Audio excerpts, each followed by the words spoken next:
as people show up, you can say hello. So do you want to say hi, Karen? Because Yeah, you sure. are the host, Uh, really, of the event. yeah, okay. So hello everyone. My name is Karen. We have also Ben Morss with us from Google. I'm located in Nuremberg right now in Germany. Ben is tuning in from New York, from the United States. Um, we have our own Google developer group here in Germany, but it's very international. So probably most of the people in the call right now are from this community. But today we also have collaboration going on with two more Google developer groups. One is from Mauritius, and another one is from Hildesheim. It's also here in Germany, not far away from Hanover.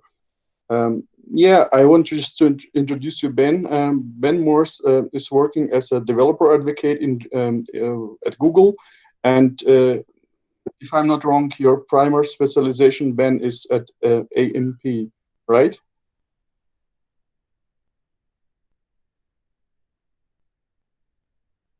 I was muted. Yeah, I work mostly on AMP these days, on AMP, Okay. but also just on the web in general. Okay, great. So, yeah, Ben, back to you. Let's begin with the workshop, with Thank you. And introduction. hello from, I'm going to mispronounce your country. Hello, Avish. Wow. And Marina's from Peru. This is so amazing that people are joining from around the world. So this is kind of a format called the AMP Study Jam. It's just a workshop that lets you get practice using AMP, or as people often call it, AMP. People are still coming in, looks like. And from Pakistan, I didn't expect this. So the AMP Study Jam is a workshop format that's being offered to GDGs and developer student clubs around the world, and people can run this event themselves. I taught this myself a couple of times at various places. And then because we had to cancel all of our live events, which was horrible, we started doing these virtual things. I did my first virtual AMP Study Jam 2 weeks ago with a group in New York. And to my surprise, people came from all over the world. And we're seeing this again. People are showing up from Cyprus and Italy and Colombia.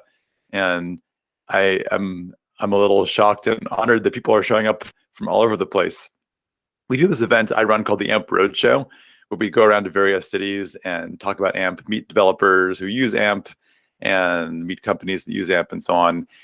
We had to postpone all of those things back in March, which is sad because I was going to get to go to Pakistan again and go to Islamabad, Lahore, and Karachi, where people are pretty passionate about all kinds of developer things, and where speed matters especially.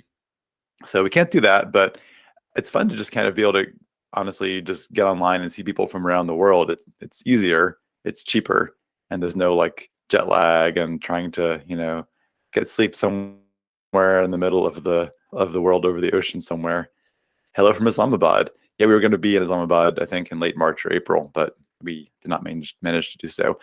There's a request to share a link to our YouTube channel. We have one. I wonder if I can find that. There's an AMP channel.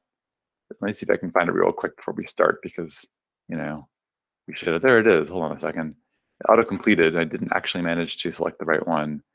AMP channel.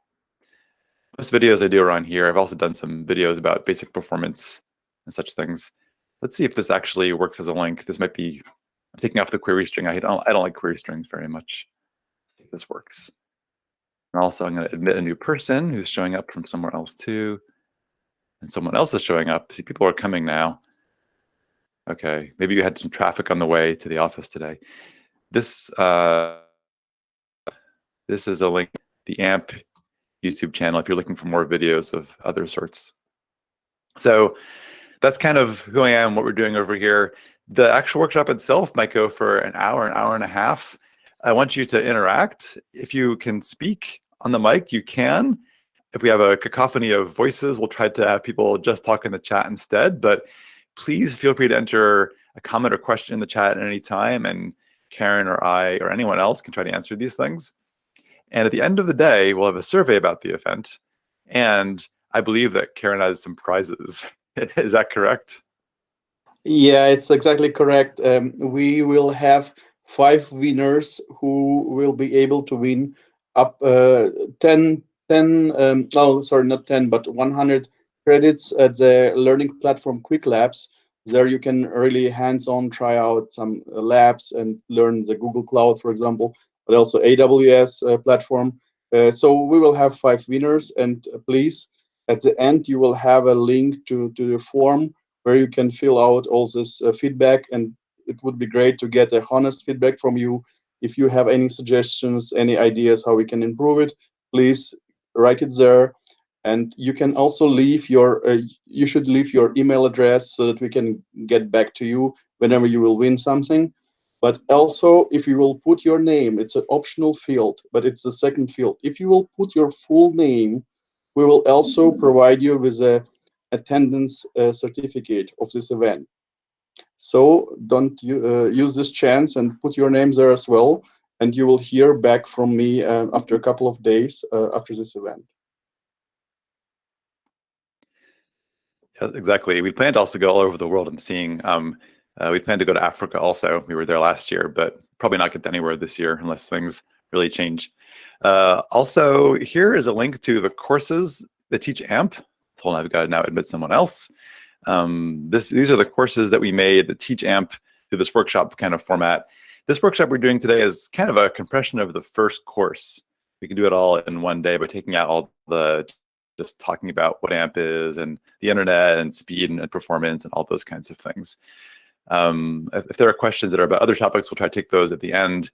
I see one about Hugo. I also use Hugo. In fact, my new site uses Hugo. Hugo is quite nice.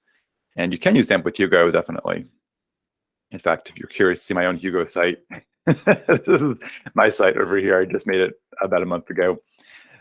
Anyway, so yes, so let's go on over here a little bit.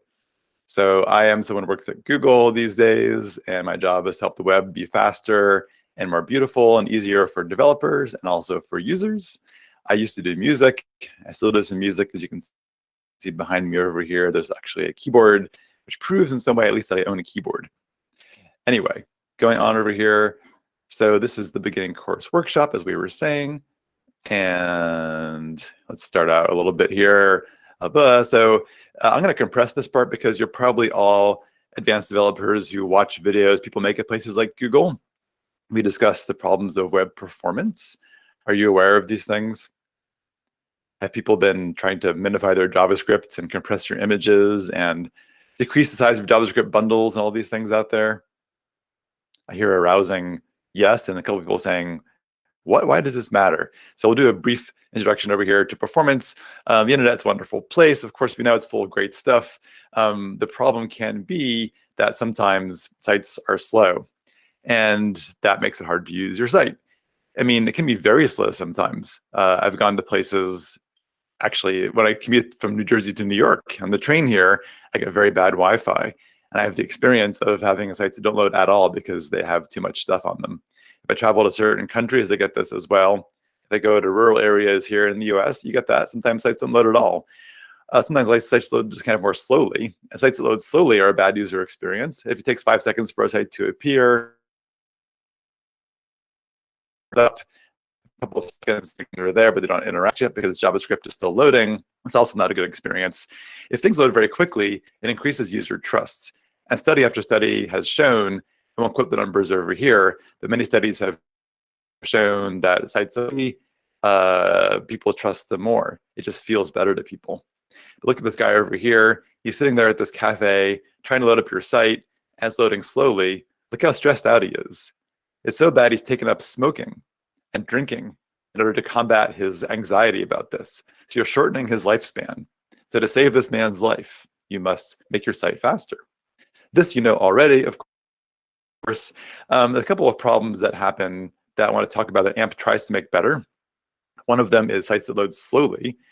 Number two, I mentioned too a little bit, I alluded to this, pages that are unresponsive. So you get a page that loads up and you try to scroll and it's not moving around. You press a button and nothing happens. Why is that? Maybe things are still loading. Maybe your JavaScript is running at some sort of task and the web is single threaded. So JavaScript is doing something else to the click or the tap or whatever it was, or the swipe.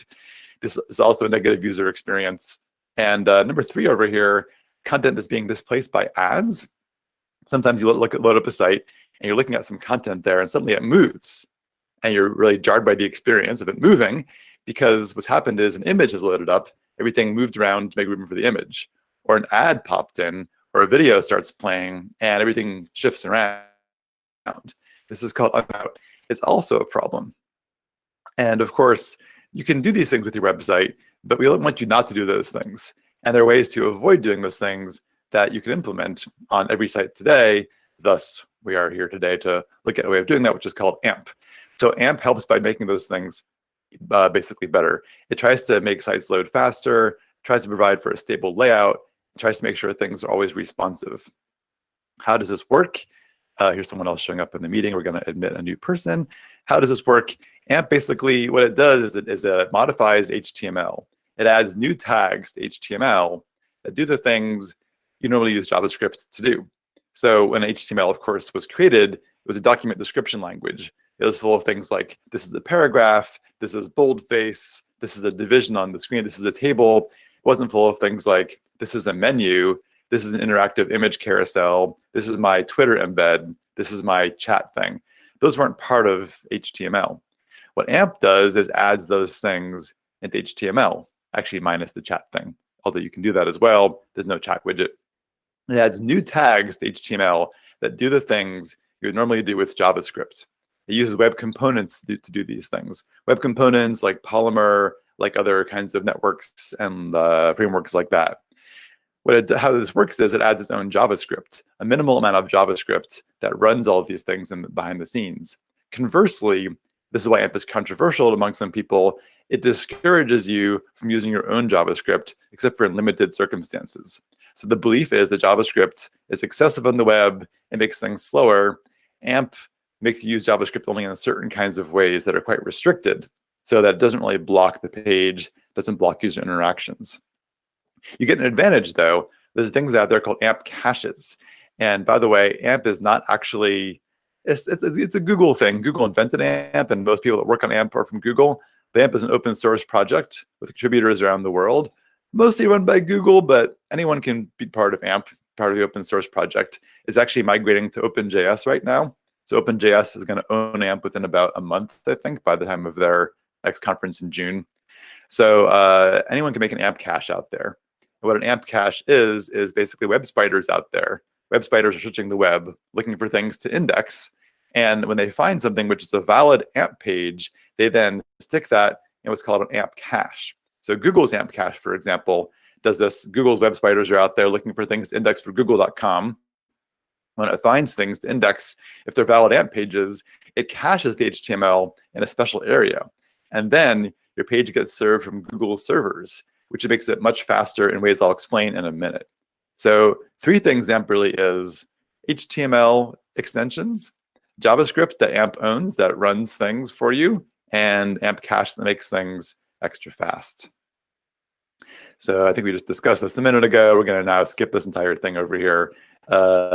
Here's how AMP actually is. It's just a bunch of different web components. There you go.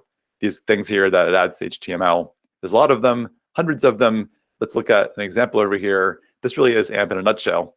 You'll be doing this yourself in a few minutes. You get to try this out yourself. This is, for example, how you embed a YouTube video. Instead of embedding YouTube's own JavaScript yourself and modifying it however you want to, you instead just use HTML. So first, of course, is HTML. So there's AMP YouTube, the HTML tag. And then there's a few attributes over here. Layout, which lets you choose how AMP lays out the component on your page. It does layout for you in various ways. So for example, responsive, you can choose, and it sets up responsive design for you automatically. So that if your container around the video gets bigger, the video gets bigger. If the container shrinks, the video shrinks. And it takes care of all these things for you.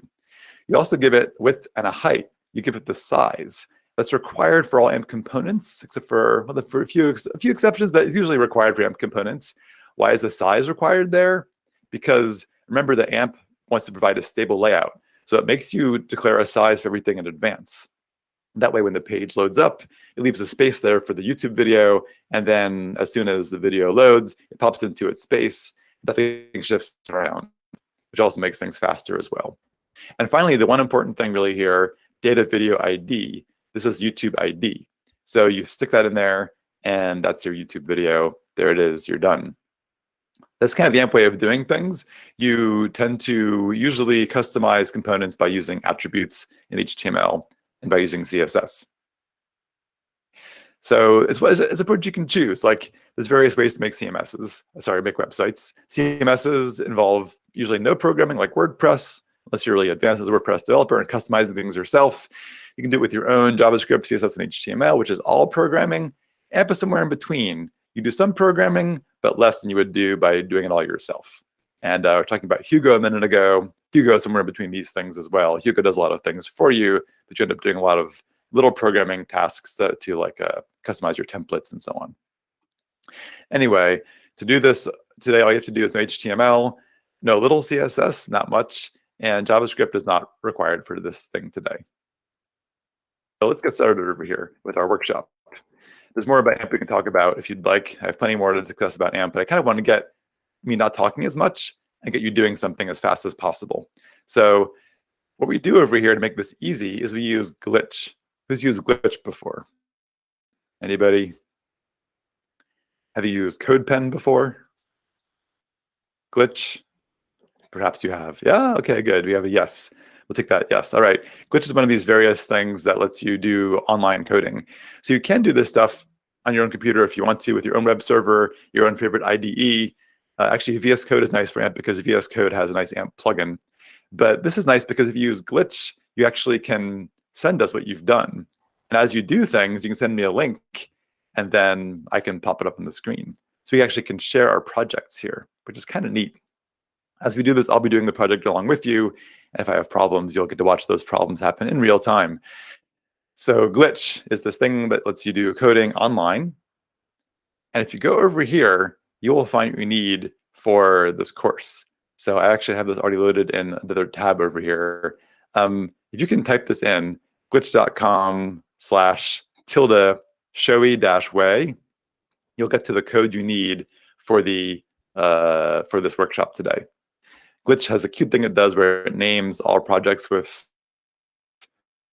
once 2 words, now 3-word little tags over here because it's gotten more popular. You have to go to a 3rd word. So I'm going to show you mine over here.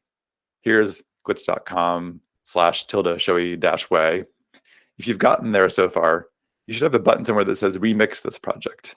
Mine is going to be down here because I made this project. Yours may be somewhere else. You go to remix this. That's our cute way of saying, copy this into my own personal copy that I can then edit as I wish.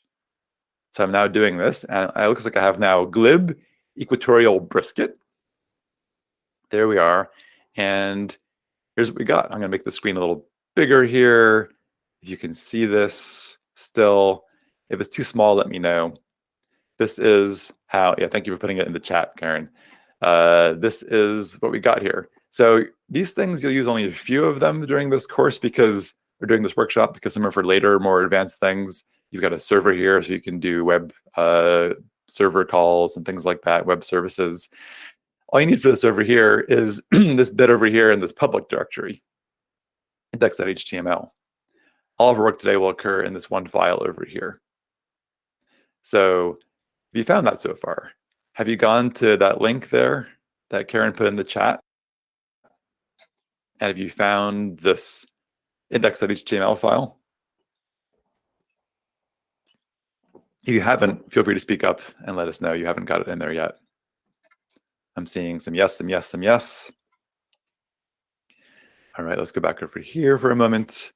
What was next here? Oh yeah, the glitch editor. Here's how it looks. We discussed this a minute ago. You see files over here and these folders. If you choose to move things to a new folder, you can do so by changing the name and just sticking the folder in the name here. I'm not going to do this now, but there it is, public/index.html.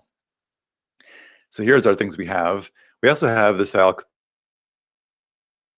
area called assets. You'll need this because we have some images in here. If you go to assets, you'll see these various images. By the way, this project is about making cheese bikes, bikes made from cheese. A really important idea that's time has come, I think. And all of these images are available for your use. To use these things, you just click on an image. It has a name like settertracer.jpg. And it comes with this very, very unfortunately long, unique to glitch CDN name over here. If you copy this whole URL over here, you can then use it as you wish in your project. Of course, anything else you want to use as an image is fine too, if it's got a URL, or you can upload these things to Glitch if you want to. You see this thing, upload an asset that lets you upload something. We're going to skip that for now though. So that's how Glitch works pretty much. One more thing about Glitch, we're going to skip that for a minute. To see your work in action, you want to do show over here. You click on show. You can then choose to show it in a new window next to the code. A new window is kind of nice because it shows a new tab over here with my project. There it is. And I can then go back and forth and make changes over here. You'll see those changes immediately, almost immediately in this tab. So let's go to index.html. Here's our file. Let's make a trivial change of some sort. Let's get past all the CSS. And let's say we said we sell the only 10-speed bicycles.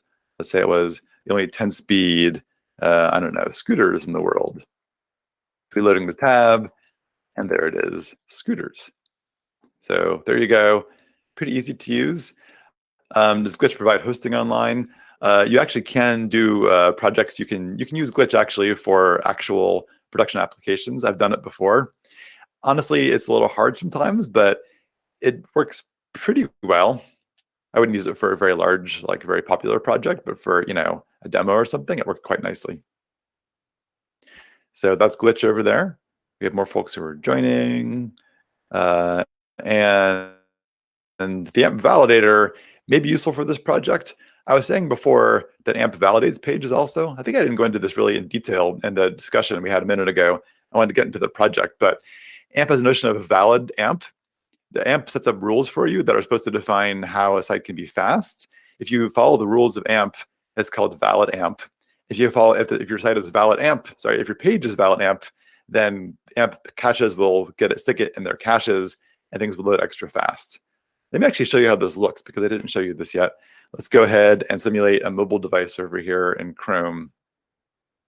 And let's just go to google.com and search for something. It could be in the news. I don't know, say COVID-19. That's probably in the news, isn't it? So let's see if that's a newsworthy thing today. You'll see some things over here. This is carousel. The top race carousel is full of articles that follow the rules of AMP. All of these things are valid AMP. And so Google has cached these things and put it into its AMP cache. And you see this little thing over here, this little decal, this little badge, this little lightning bolt. That's the way of indicating this is AMP. You'll see more things over here that are also AMP pages probably too. If I'm lucky, maybe I won't.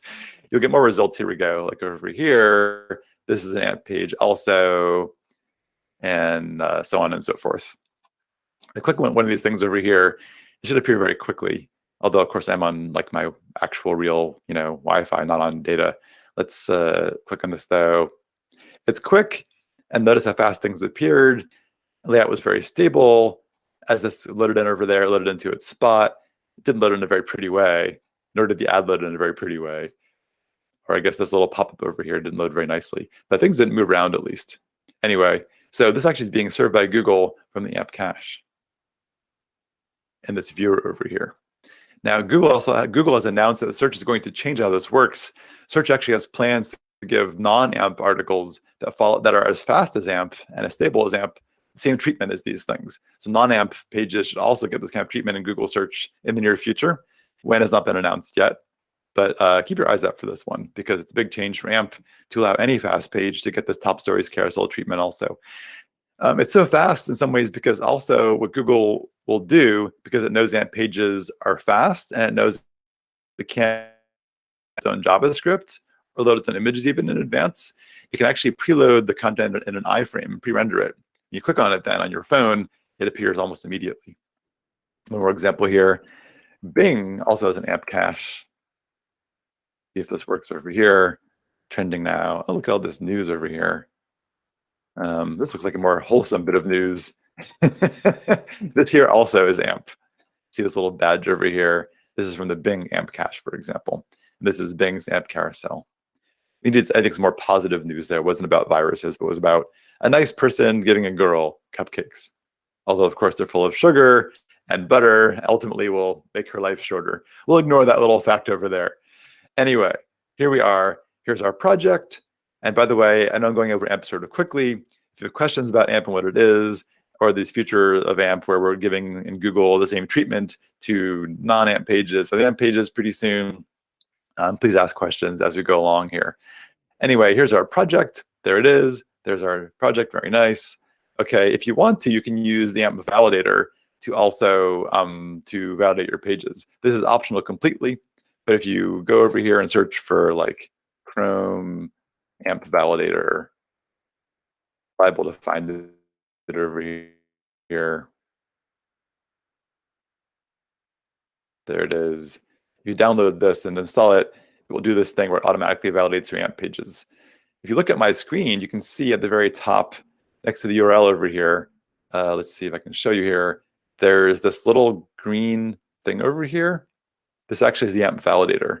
And if a page is, no, that isn't it, sorry. I'm just being stupid. This is not an AMP page at all. This little gray thing here is the AMP validator. So first of all, I'm going to post this link here in the chat, even though it's very long. If you want to install this, you can, but again, you don't have to. And if I go back over here, let me show you an actual AMP page for an example of how this works. AMP.dev, the site we make in our group, uses AMP. So you see that thing there suddenly turn green. That means it's a valid AMP page. If I show a non-valid AMP page, it will show me some sort of error. I think this here actually will show an error. Yeah, this here now is red. And you can see the drop down here because this is they don't show up when you share things, but it's showing one validation error. You can also, instead of using the validator, if you're curious, you can also instead add to the end of your URL here, #development equals 1, and then errors will show up in the console. So we'll reload the page here, and here we see over here, AMP validation had errors. Let me make that a little bigger. You see that showing some errors there, or one error actually. I used some JavaScript here in my AMP, and it had a complaint about this. Any questions about all these things? I see a question about Google using AMP. Google uses AMP for some content sites. AMP usually is better for sites that are simpler, like sites that are content or landing pages for e-commerce, like product pages, things like that. If the page is too complex, then it's better to use, honestly, JavaScript for those kinds of things because AMP covers them after a while. But for most pages on the internet, AMP is kind of nice because most pages are pretty straightforward, and AMP is a good solution. Yeah, marketing pages, landing pages, things like that. You will see some AMP pages from Google. You will see, honestly, a lot of sites that don't have those things because most sites Google uses are more complicated. But some content sites we do. Certainly amp.dev over here is created with AMP. You look at the site over here, this is made with AMP. If I go here to the elements, you can see HTML AMP over here, which we'll look at in a minute. This is a signal to AMP that this is a valid AMP page or an attempt to make one. You'll see over here these style extensions for AMP components and things like that. Anyway, so that's an example of AMP. Also notice this is responsive. There's a desktop version. There's a mobile version. All right, back we go over here to our presentation, the AMP validator, if you want to use it. So the first thing about AMP you want to know, maybe we'll do this quickly, yeah, is that they have a little lightning bolt icon or AMP in the HTML tag that indicates that they're actually a valid AMP. If I go over here to our example, you'll see that little emoji there. This is one way to indicate that a site is AMP. Also, the word AMP can work.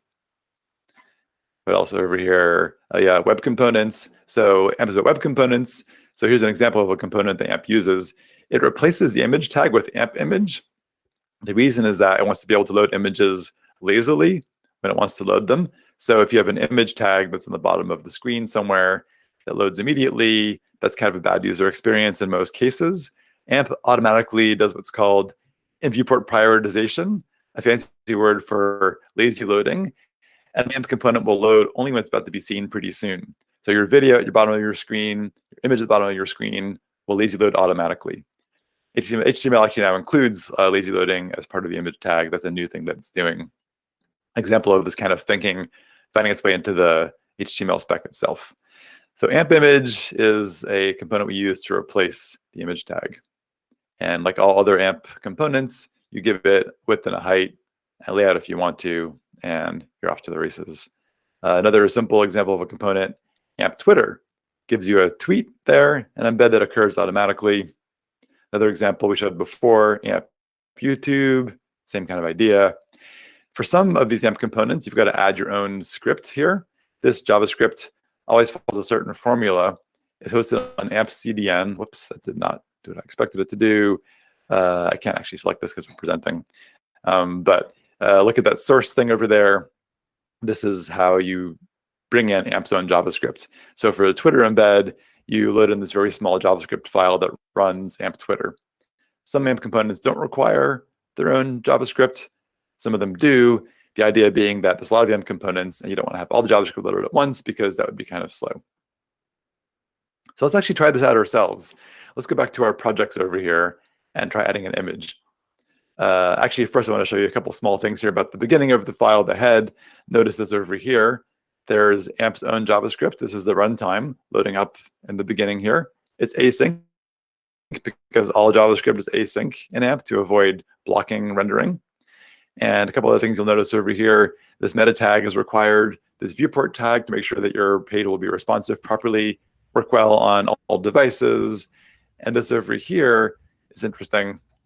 When amp was first invented, there was a paired approach that was used that's still very common. People wanted to have their pages still the same on desktop. So they made an amp version of the page for mobile that was kind of simpler and a full version for desktop to let Google search know that this was actually the same page, but two different versions.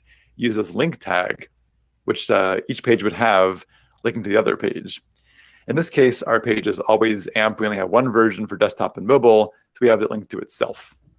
Although it looks like this actually is no longer the glitch address. This is wrong because we've changed it.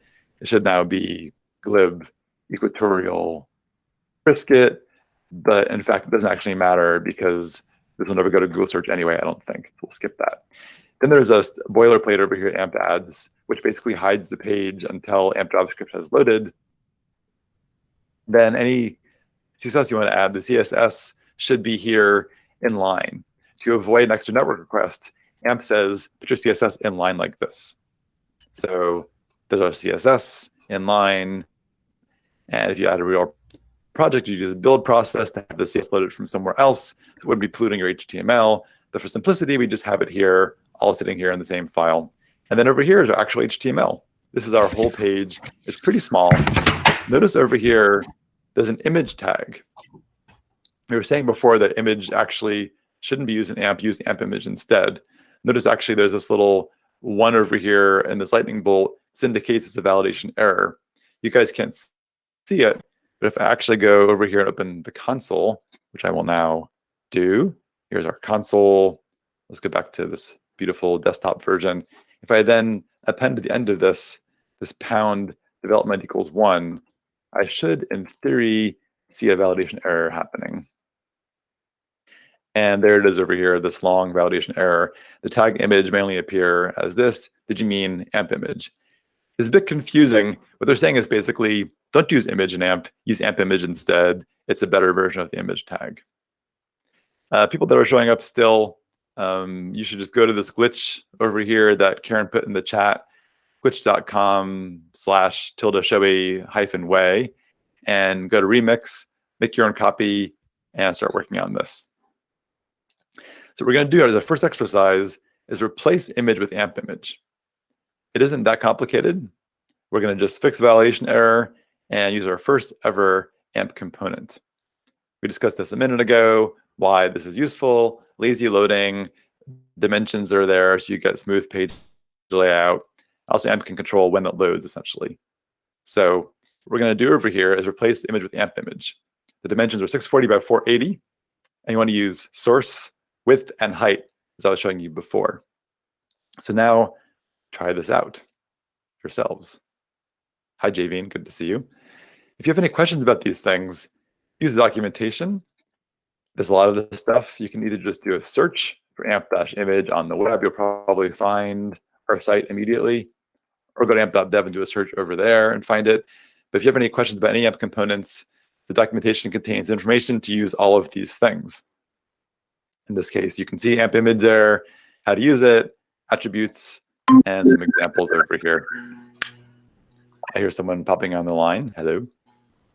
Oh, okay. I think you're. Hello. Hi.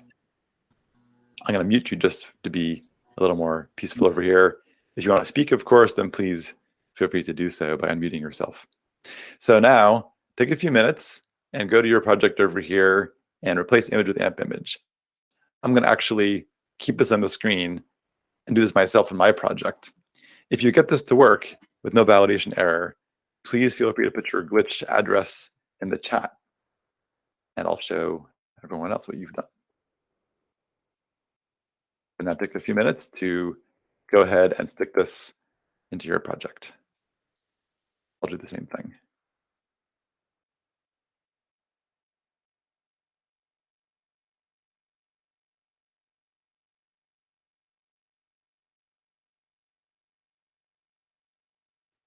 We're setting the width, height, and the source attribute.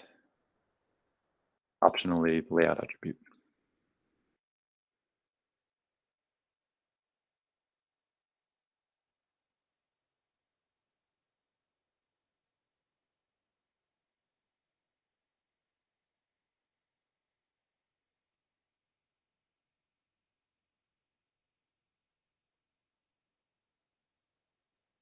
Okay, I'm checking mine now. Let's see if it worked. Whoops. There's our instructions again. Okay, mine is good. Has anyone else got this done yet? Have you all got this done yet? If you've done this, feel free to stick the glitch address in the chat there, and we can all look at it. Or if you're feeling shy about your project, you can just put yes in the chat, or whatever else you want to in the chat.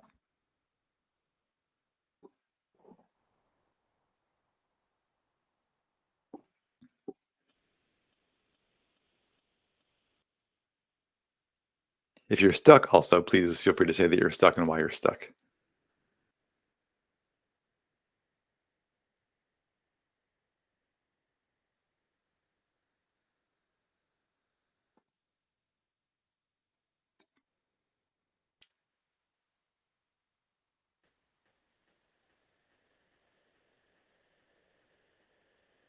Are you doing this too, Karen, over there? Yeah. What was exactly? Are you on YouTube? Yeah. I'm Are you doing this also? Yeah, I'm doing it also. What was exactly the file name which it has to be changed? The tag. So everything we do here is index.html. Oh, it's in any index, right? Okay, great. Exactly. Yeah. We do have a question over there. Marina, did you go ahead and did you find the glitch and remix the glitch? Hi. Yes, I entered the link that you sent, but Yes. I'm trying to edit the code, but I can't. I don't know if I have Right. to do the action, maybe. You can't edit the code because you have to actually remix it to make your own version of it. Look for a button somewhere saying remix. Oh. And that lets you copy it to your own personal project. Okay. How I can do that? Someone's done. There should be a button called remix somewhere on the screen there. If there isn't, then there isn't. But if I go back over here, Okay. show you way. So I own this one, so it'll be different for me. I'll see it at the Yeah. bottom here. Remix this. I think it appears somewhere else for you, though.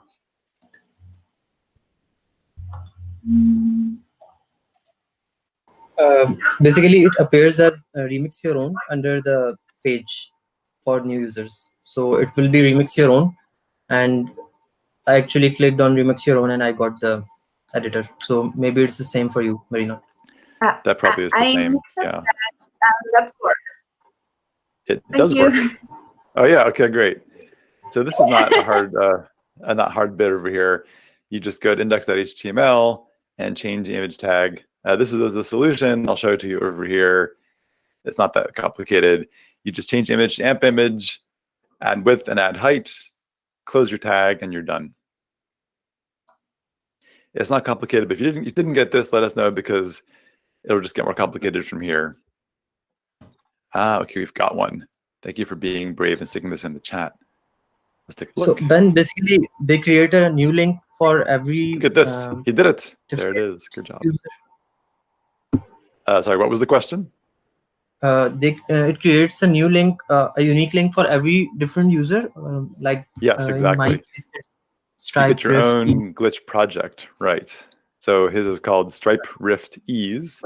I'll show it again here. Perfect. Or sorry, I don't know if I said his, but you could be female. I'm sorry. This person over here, that's their link over there is Stripe Rift Ease. You get your own project, but you can edit as you'd like. I can see also the HTML. And that looks good. There's a different height than I did. That's fine, though. Yeah. Hi. Width, height, and source. Sure. No? Yeah?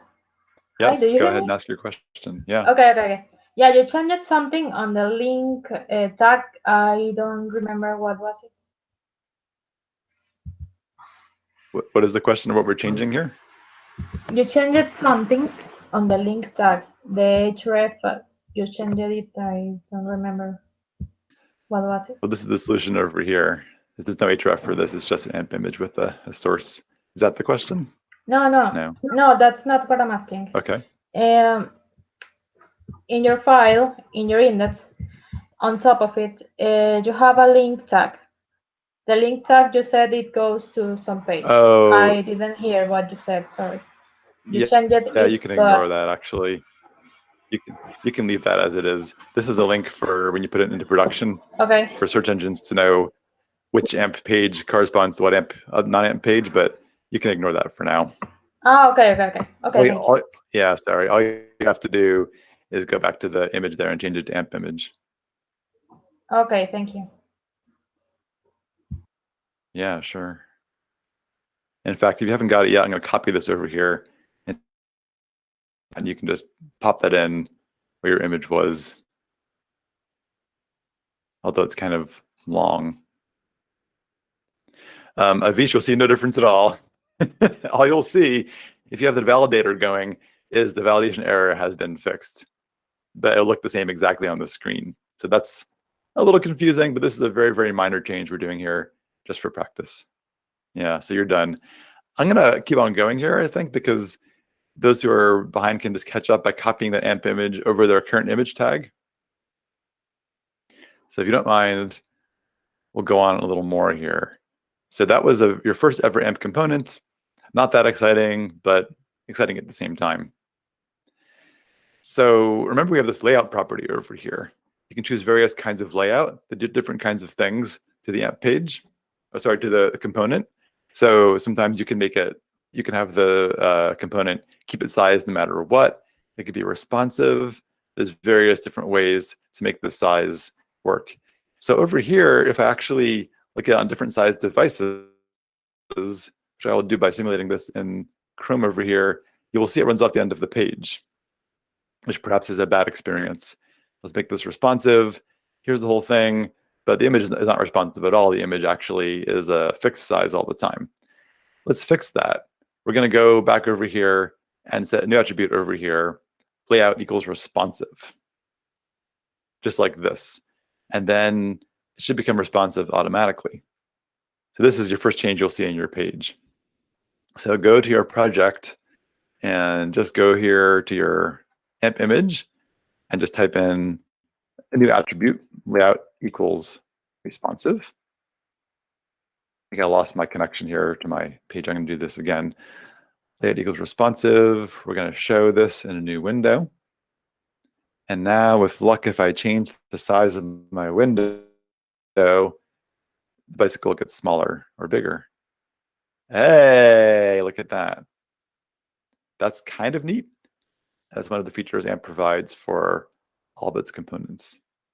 Try that. Do you have that going?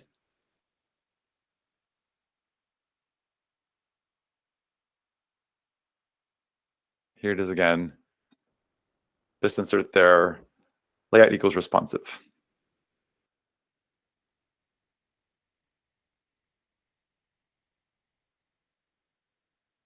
Someone's saying it works. It works on small devices. That is actually a little magical. Okay, that was that for images. So there's a couple of different values you can use. Actually, there's like 8 or 9 different values. Fixed is a fixed size, non-responsive. Let's just show that over here. Now it's going to be fixed. So now it's going to ignore the size of the screen and do that again. There's intrinsic, which tries to use the actual size you've given it. There's container. There's a lot of different layouts you can use. Honestly, fixed and responsive are the most useful ones for me in my personal usage of AMP. Although people also like intrinsic quite a bit, and also container. Again, documentation, the AMP has more examples of all of these things. In fact, if we go over here for documentation, if I type it in correctly, which I did not manage to do, let's actually go back over here. There's a nice illustration here on one of our pages, if I can find it, about the layout system. See if it will show us this over here. This is it. So this is some examples of different layouts that exist. Fixed means as the screen changes size. It doesn't. Fill means it fills up the size that's available to it. It fills up the size of its parent container. There's fixed height. There's a flex one. There's responsive. There's various options over here. Let's try fill for a second. I never use fill. Oh. Well, I guess that the actual container size is this, and that fills the size of the container by making it look horrible. So in this case, fill would be a bad choice because our container is not defined by CSS in any way. It's just whatever it is. If we actually had a container here that had a more defined size, it might be better. If main content here had, I don't know, let's say if we gave it a width of 640, if I spelled width properly, it would actually then honor that. Yeah, look at that. I can make this smaller. It will then honor that size, hopefully. No, I guess it's just too big for that size. It won't actually shrink to over there. Oh well. Oh, there it is. Beautiful. Anyway, there is layout and AMP, but that looks bad. Let's return to super responsive. So it looks like the way it's supposed to look. There it is. Let's go on over here to the next little bit over here. Let's embed a video. So also very simple. Using AMP components to create video is not complicated. I showed this before. We're going to embed a video in our site, and we're going to use component attributes to personalize and customize this video. So here's one possible video you could use. This is Paul Backhouse, who is the first developer advocate for AMP, talking about AMP. That's his video over there. So in this case, all you have to do is add AMP YouTube component at the bottom of your site with this size, this video ID. And how do you do this? I would say at this point, go to the documentation and look it up, look for an example. So you can figure out how this should work, because you may have not remembered all of the attributes we're using so far.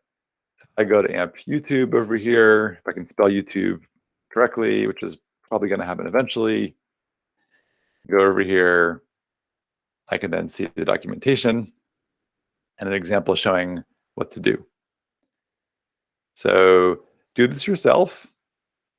Add a YouTube video. This is one possible ID, but any video will work. You can choose a different video if you'd like to. So take a few minutes to do this. I will do this too, along with you.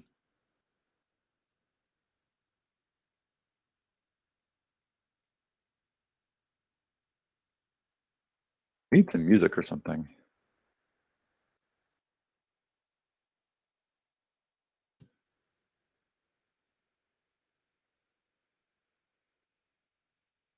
If you have questions, if you're stuck, please put that in the chat. If you've got it already, feel free to add that to the chat too. You can stick your glitch in there. We can show it to the world.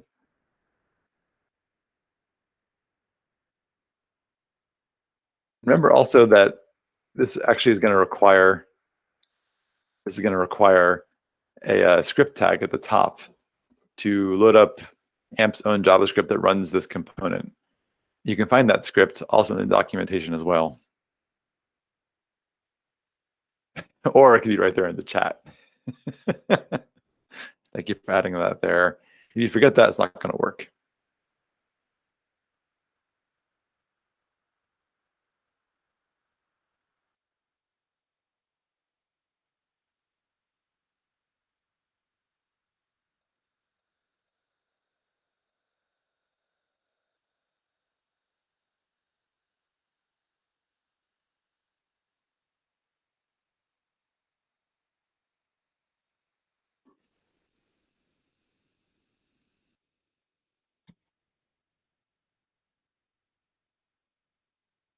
There's documentation. There's that.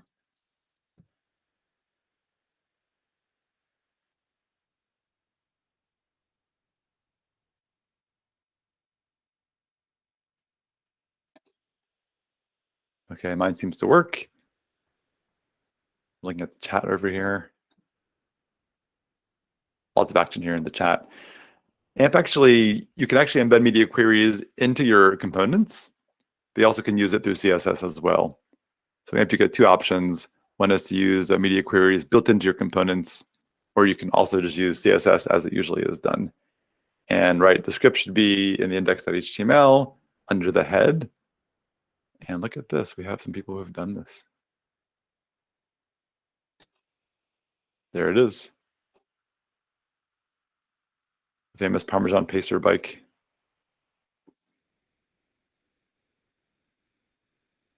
Crooked Chowder Hill there from Vladislav.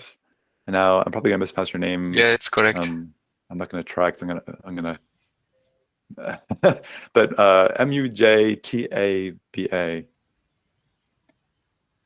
Look at this. Okay. It's Mujtaba. Mujtaba, okay. You're also male, okay. There is a talk they gave before Malta actually created AMP. Yes, That's I got a it good from choice, the 'cause he's the creator of AMP. documentation. From the documentation. Okay. All right. Here's mine. I chose an AMP video that my friend Crystal just made about how to use parallax effects.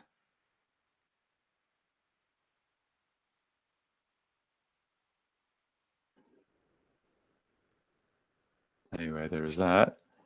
Is anybody stuck?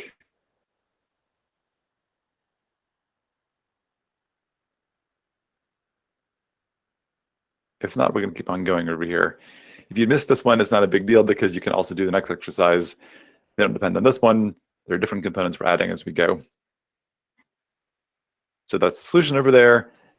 Simply amp YouTube, data video ID equals the ID, layout, width, and height, and you're done. And of course, you have to add this JavaScript here up on top. How to get the video ID? That's actually a good question. If you go to any YouTube video over here, let me admit this new person who's showing up. You'll see this URL at the top with this v equals. That thing there is the ID. It's unique per video. It's I guess base64 encoded version of the YouTube's internal ID.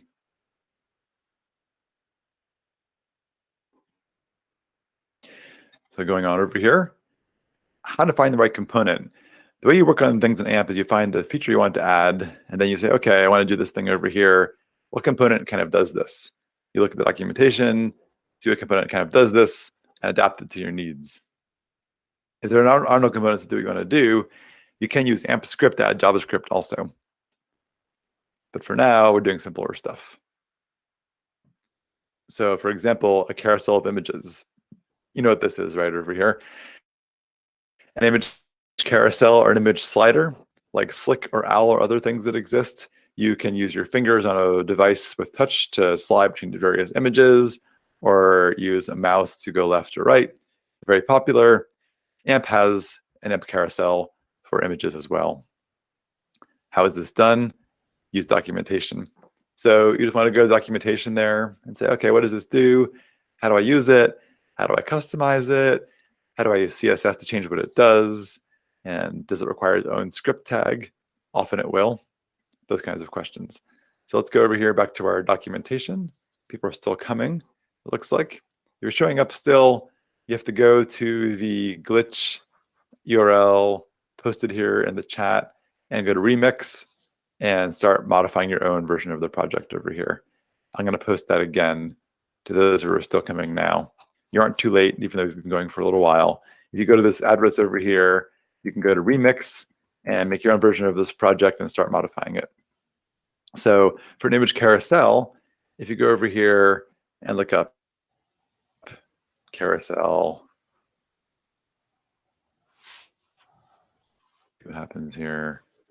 Amp carousel. There's the basic component for a carousel. And let's see, there it is in action. There's a version that goes with full screen images back and forth and shows little arrows. Here's how it looks.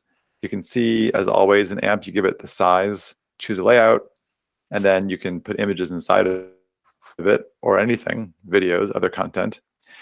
Images are always AMP images. And it can be customized too. There's different things you can do to it. There's a type, for example. You can choose either a carousel version or a slides version. You can show controls or not. You can loop it or autoplay it.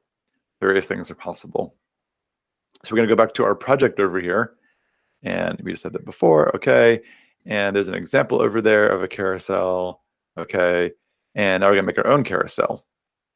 We said this already. Yes, the type. We said this before. OK. So we're going to do this ourselves now. So we're going to add our own carousel of images to figure out how to do it. So what we're going to do here is add a carousel of images. And remember, to find images that are already in this project, you can go to the glitch over here and go to assets. You can also, of course, use other images you find on the web if they've got a valid URL. But again, going to assets over here, these images here are provided for you. Clicking on one of these things will enlarge it and give you the address you can use to use that. Just press copy over here, you paste it into your project. So the assignment here is to add a carousel above the YouTube video, or if you want to below, that's fine. Make it responsive, make it a slides type, and make it loop. And you can use these 3 images or whatever else you want to. If you use the size they give you over here, the size will make it look really nice and fit into your page, but any size could also work. So this is your assignment, to add an image carousel to your page. Any questions about that?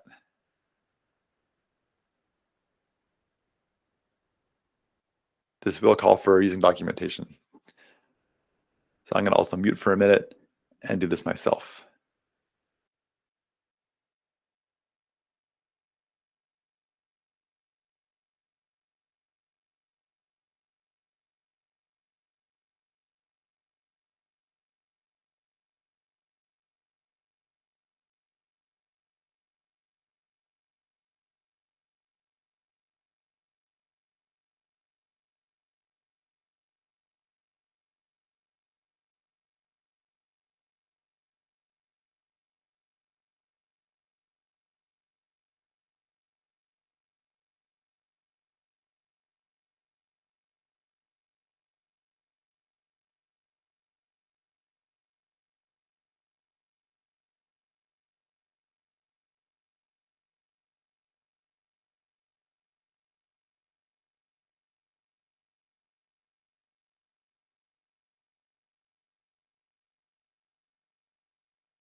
Are you done before I am?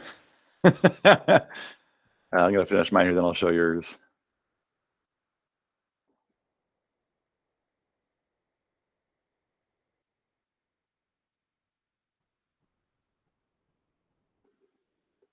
Okay, we can wait.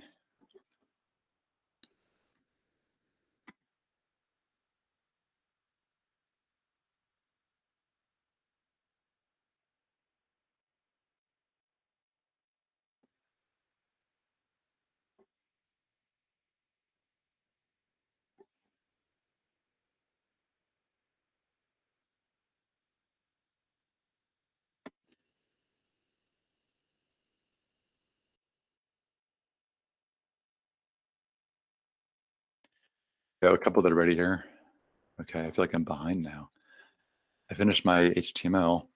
Now, does this work is my question.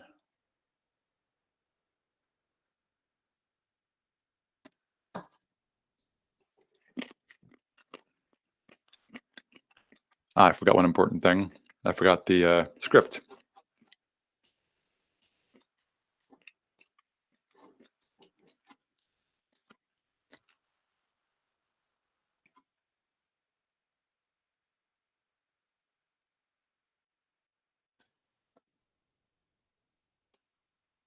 Okay, there's mine. All right, mine seems to work.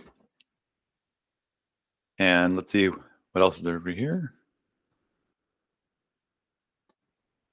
Vladislav's is done.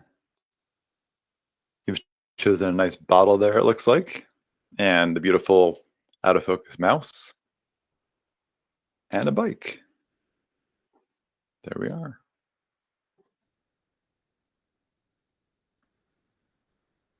And we have, sorry, I forgot your pronounce your name again. It's not Mujtaba. Sorry, but there it is. Nice.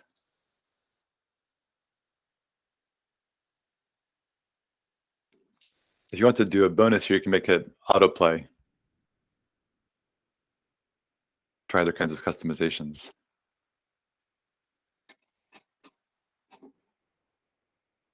I'm going to show mine over here. There's mine.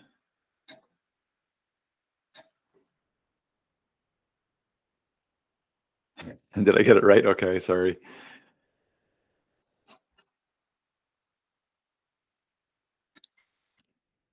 Mine isn't looping either, I don't think. Loop right.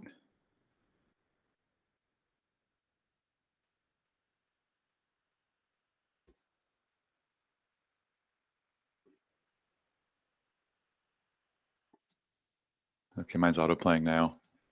I think honestly auto-playing is kind of a bad user experience because user can't control what's going on, but you can do it. Autoplay added. We have marinas, nifty glamorous moose. Very nice. We got this bonus picture there, and there's beautiful images of bike things that are quite large that you've put over there. And mine is responsive in theory. Does it actually respond properly? Yeah, look at that. Very good. Any questions anybody has about any of these things? Or are we okay so far? Questions about AMP? Or anything else about the world? Hopefully you're all safe and have supplies and people and food where you are. Yeah, I'm pretty sure. Go ahead. Over here, we're actually in the center of the epidemic in the US. I'm 10 miles from New York, I guess 16 kilometers from New York, but we're okay. Okay, so I have a question about. Yeah. I don't see in the documentation anything about creating custom AMP components. Is this Can you something? get a little louder? I'm sorry, it's just a little quiet. You can get closer to your mic. Yeah, I have a question. Like, I don't see any point in the documentation of AMP about creating our own AMP components, right?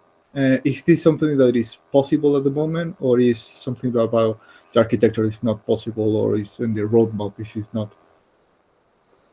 AMP, everyone shares the same components around the world. And so to make a component, you can make a component, but one everyone else has to be able to use, not just you. If you want to make one, you can just make an issue on GitHub, put up a design doc of some sort. And if people think it's a good idea, you can go ahead and do it. If it's more kind of personal to your life or a thing that duplicates something else, they'll probably say you shouldn't do it. But if you've got a new video player to make or a new functionality that doesn't currently exist, honestly, we could really use people like that to add more components. It isn't done often enough. So you can add components, but only if you go through the whole process of open source contribution. If AMP is running its own script, is AMP safe? Yeah, AMP uses SSL. AMP requires SSL for everything that it does.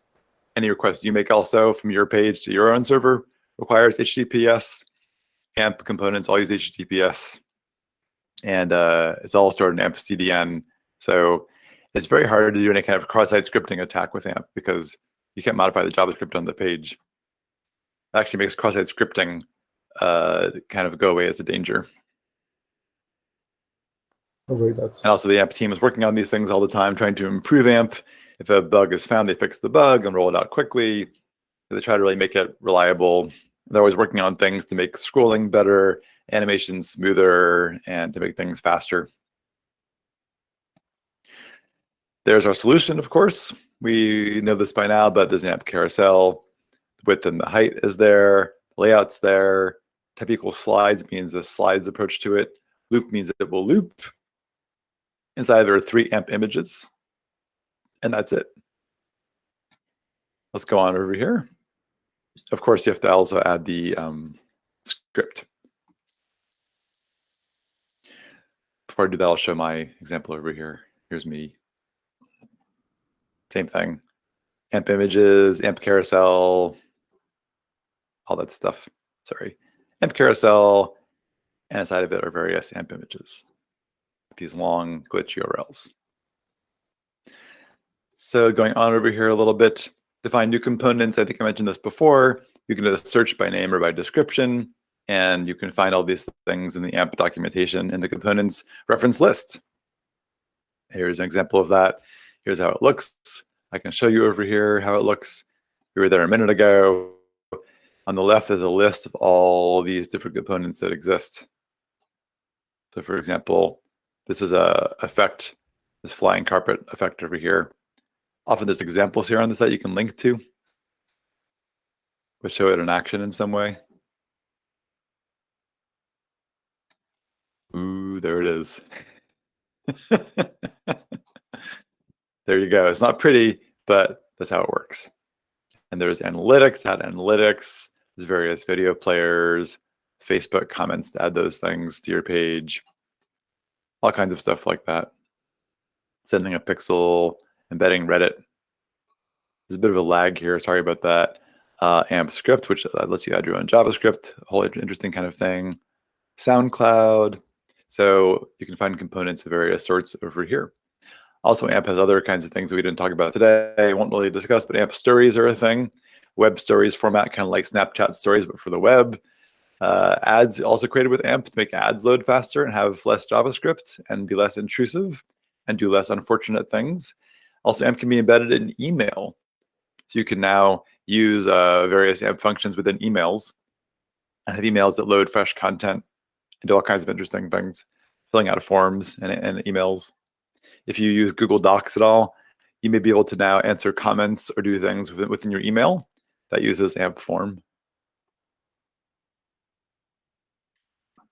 Again, if you have questions about these things or comments, please feel free to ask these questions or make these comments. So going along over here, AMP by example, I mentioned this also, there's examples here. Can I give a custom URL? The question is, I'm not sure what this question actually is, but feel free to add some details about that and we can maybe answer the question. Going on over here, we're gonna add some social sharing links. This also is relatively simple, but I'll give you less information this time. So you're gonna do this yourself using documentation, finding the components to do what you're looking to do, and adding this yourself.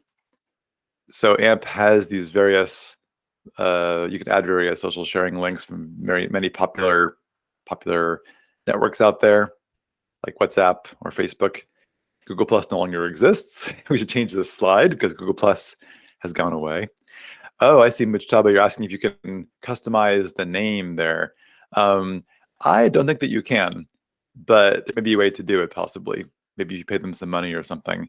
You probably can't because Glitch is used so popularly. Maybe you can. I could be wrong about that. If you look on Glitch's documentation, they may give you a way to do that. I think you probably can't though. So what we're going to do over here is we're going to find the right component, add to the bottom of our page some social sharing links. In the example here, we've used email, Tumblr, LinkedIn, and Twitter, but you can choose what you want to do. If you wrap these things in a div with class social bar, the CSS already exists for that. It should look nice. If you use the size of 44 by 44, that should look nice too. So that's it. Try this out in your glitch. I'll try it too. If you have questions, let me know. If you get it done, let me know too. And here we go.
So actually, you can customize your glitch URL. I didn't realize that.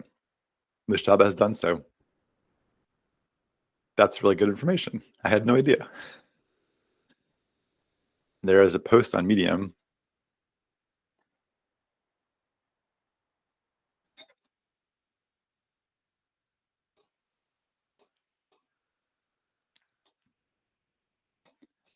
That is very, very nice.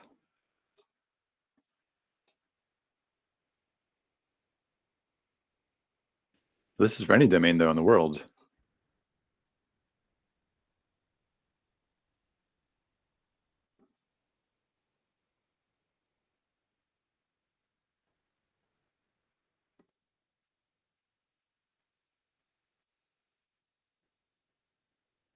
Okay, I want to do this project too.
Work. Anybody else got it here?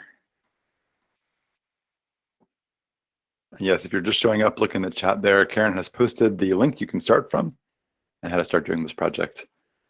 You can certainly still pop in now, the previous assignments don't relate to these ones. They don't have a dependency, so you can feel free to start anywhere you want to. Is anybody having trouble finding the right component to use?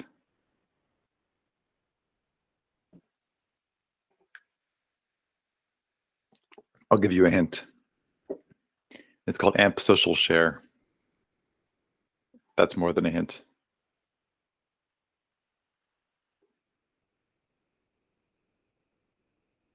I'll even post the link here to the docs in the chat.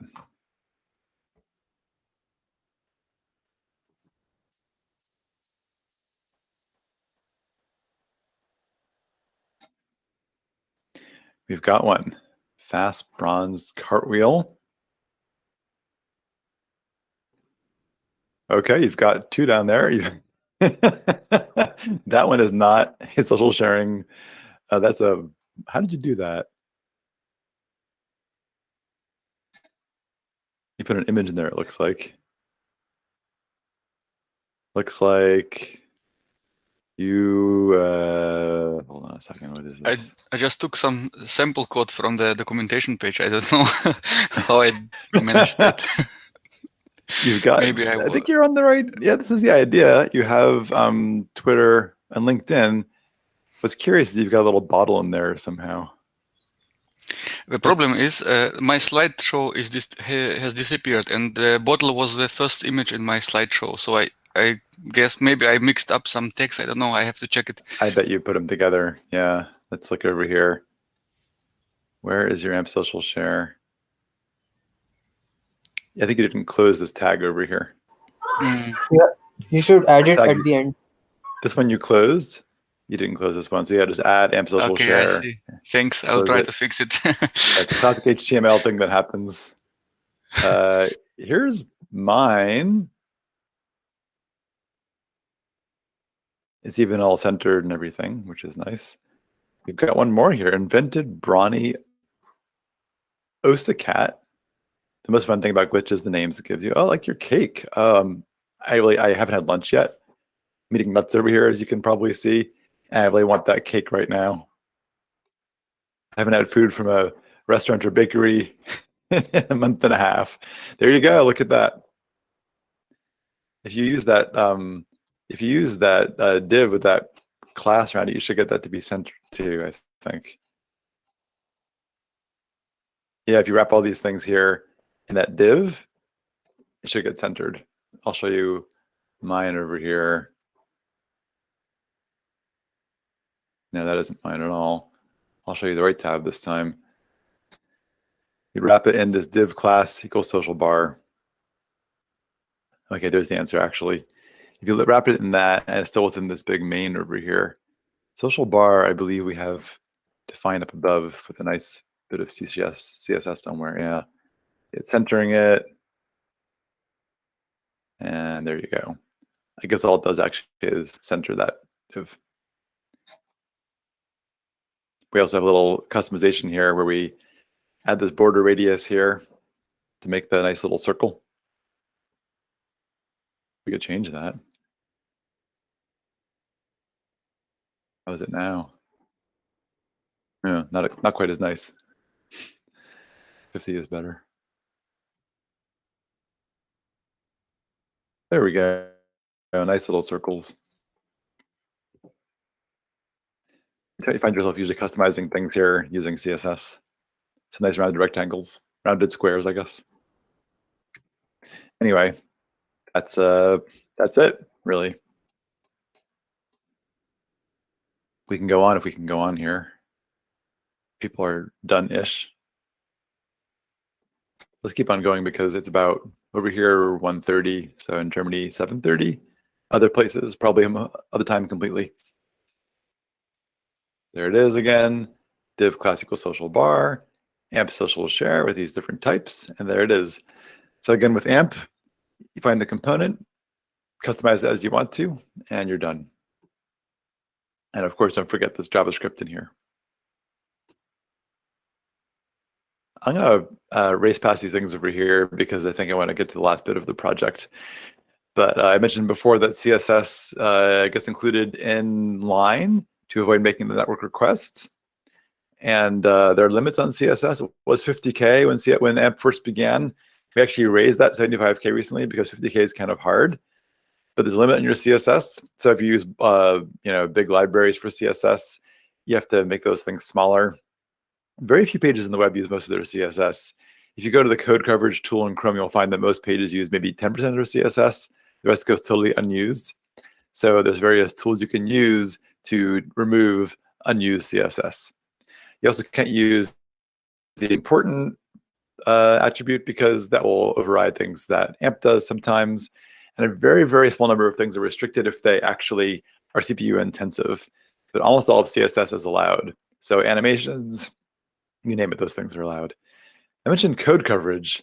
What I mean by that is if you go to Chrome and you look over here, where is it now? I think they might have moved it. I can't find it probably. Oh, is it over here now? More tools, coverage. This will show you what you've used. If I reload the page here, it will then show that even amp.dev, which tries to be very, you see that actually that AMP's JavaScript isn't fully used. Most of it is. Not all of it has been used so far on the page. And here's the CSS. If we look over here, where is the main CSS on this site here? amp.dev. Seeing all the other CSS here from AMP extensions. Sorry, where does this come from here? Oh, you can't see because it's part of index.html. It's in line. How will that appear here then? Can I sort this in some logical way?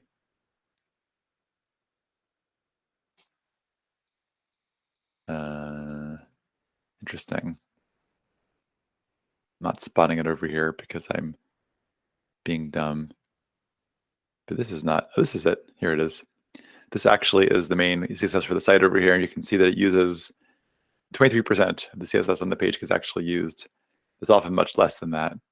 Let's go to a different site out there at random. I don't know what the site out there in the world. How about Yahoo? Remember Yahoo? They still exist. Their CSS is used. Okay, this is not bad actually. They use actually 38% of the CSS in their page. Most pages use much less CSS than that. Yeah, so it's often good to make the CSS smaller in various ways, and that's good anyway. Anyway, so CSS and AMP, that's how it looks. Style AMP custom, you put it in this tag over here. And AMP validation we discussed before. Valid AMP is a good thing to have. Mentioned this before too, the AMP cache. The AMP cache also does various things to make things faster. It actually will cache and compress images. It will do various things to make images load faster. It will cache fonts, tries to avoid cross-scripting attacks. It does faster when it's okay. One more thing we can do here. This is more advanced. It isn't that advanced, but this is a little more of an advanced AMP topic. We're going to actually be using an event listener to build a menu. So what we're going to do over here is add a menu to our site. So one of those things where, like on a mobile site, you click on 3 lines over there, the menu pops up, and you can look at various things here, and the X will close it. It's going to use what's called actions and events, which means we're going to look for actions the user has done, like browser actions, like tapping on those three lines over there. And then events are, sorry, I got it backwards. Events being browser events, like tapping on 3 lines or tapping on the X to close it. Actions are things AMP will do if an event is taken. So we're going to learn how to tell AMP, if this is tapped on, then expand this thing over here. Use a component called AMP sidebar, which is our classic sidebar menu component. It hides the content inside of itself until the sidebar is opened. And you use actions in the following way. You find the ID you gave the sidebar, the HTML ID. You then use that to actually manipulate the HTML element itself. You can open it, you can close it, you can toggle it open or closed. If you just simply use the ID by itself, it will by default, I don't know what it is. Maybe it'll toggle it, I forget. But this So actions and events are broken up in a very, very small, basic nutshell. It gets more complicated than this, but in a simple example, you have a div or whatever it is, HTML element, you give it an ID. You can then use the ID to manipulate it using these actions. And the format of how you do this is an ID, and then a dot, and the action itself. So this is going to require documentation for AMP sidebar. Our goal is to add a div with those 3 lines in it that toggles the menu. If you give it the class navbar trigger, it should look nice. And then you add an AMP sidebar component with an ID like sidebar1 and the class of sidebar, which will format it for you nicely with our CSS that's built in. You give it a nav element with a class called nav and add to that 4 links. We'll use a standard HTML menu with an ordered list with the class label in this case and a series of LIs in it. And finally, you've got to close the sidebar also when it's open. So we're going to add a div there with an X in it, which will also then close the menu. That's a lot of stuff to do. This is our final project. It's more advanced. So we're going to get to something a little more meaty here. And again, the format here of this is you have the sidebar 1 ID and then a dot and the action you want it to take. This is going to require documentation, of course, to do this. So go to the AMP sidebar documentation and make this happen. Yes, this is a simple menu. There also are ways to make more complicated menus with submenus and such too. What I also will do for you is stick into the chat this little 3-line thing in this X, because those are nice ways to make a nice little quick button that doesn't require an icon or anything else. So I'll be doing this as well on my own, but first we're going to exit the presentation for a second. Oh, there's a solution. We're going to exit this and grab this little icon and stick it in there. That can then close it. Or sorry, that can then be your button you use, and then the X will close it.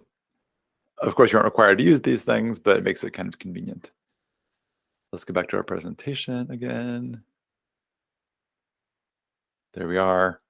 If you have questions, please add those questions to the chat or whatever. And otherwise, good luck.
A note also is that the AMP sidebar should be a direct child of the body.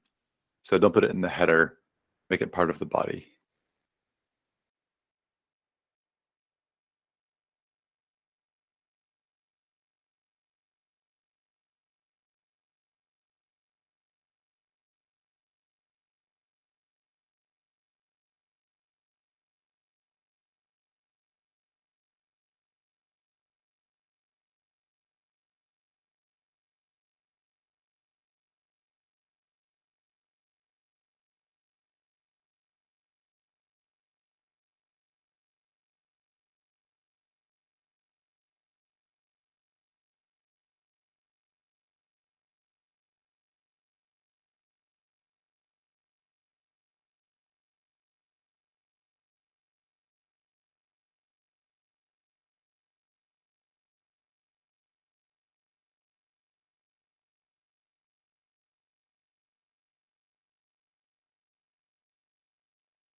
Mine actually isn't working yet. I'll show you what I got wrong here. If you're curious how I'm debugging this. I had this thing over here. This is my copy, and it's not doing anything. It's not working. And the actual reason is you can't see it here, but my validator has one error message. If I do this over here and show you it's element equals 1, there's an error message over here, which is that, oh, I'm missing the height attribute. That's bad. Okay, there's actually a couple errors here, but also it wants you to have the layout equals the layout of no display. I use fixed instead. But in fact, the goal is to not show it at first when you first see the screen. So it requires you to use no display. I will now fix that and mute again. And admitting new people, even now.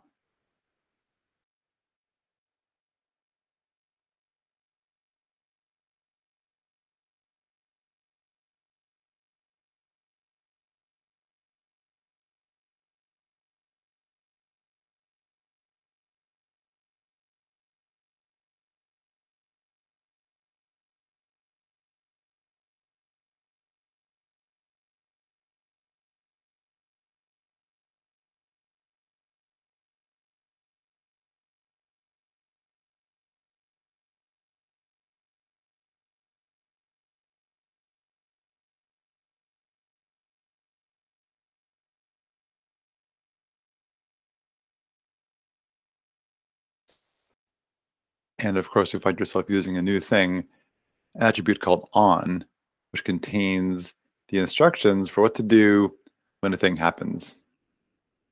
Let me show that in case you haven't gotten that yet. It's pretty simple. The events and action system over here, it looks kind of like this.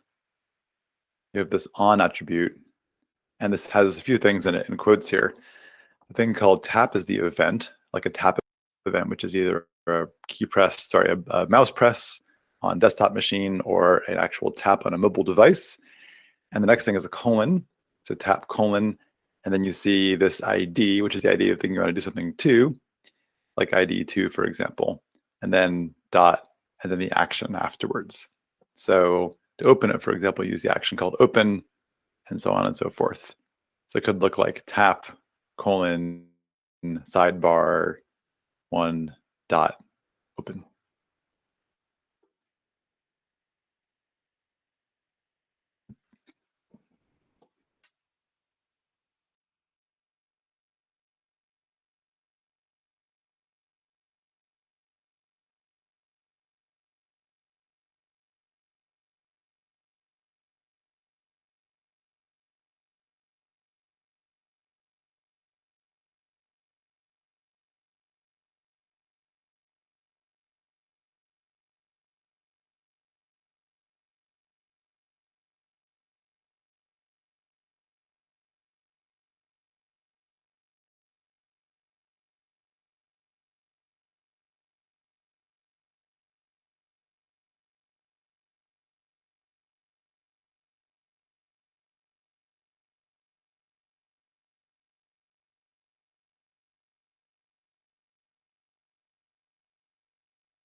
Okay, mine is now working.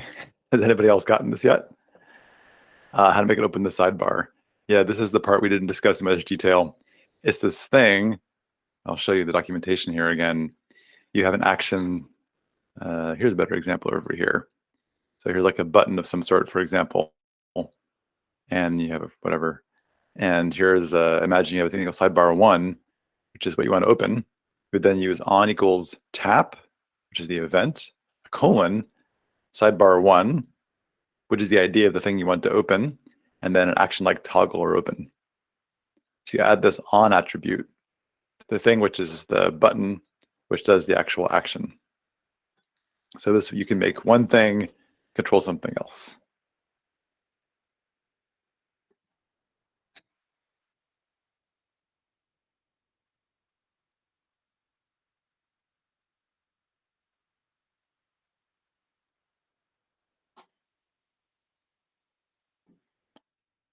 Just showing that it can be done.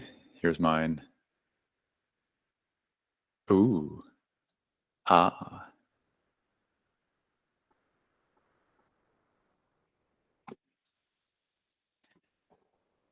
If you also want to put your glitch in there, if you want help, we can help you debug.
Any questions about this?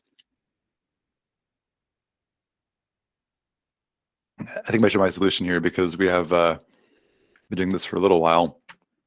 This is more complicated than we did before. So I'll show you what I've done over here. There's my solution. I'll make this a little bigger, hopefully. Okay, that's a little bigger. So yeah, I have in the body over here my AMP sidebar. I give it an ID of sidebar 1. I use the class sidebar, which you already have styles for in this project. Layout is no display. The sidebar is our sidebar, the menu itself. It contains a few different things. I guess 2 different things. One is this div with the close button in it. And notice the close button has in this div an on attribute, which is if you tap it, then sidebar 1 should be closed.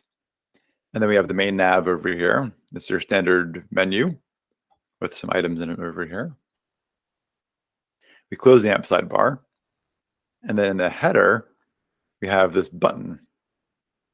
We gave this the class navbar trigger because it has nice styles in it, and used again the actions and event system of AMP on, tap, sidebar 1 should be opened. So if you tap this 3 lines over here, then the AMP sidebar, which is called sidebar 1, should be opened. Could have used toggle also in both these cases. And then when we click on it, and it opens, that one closes.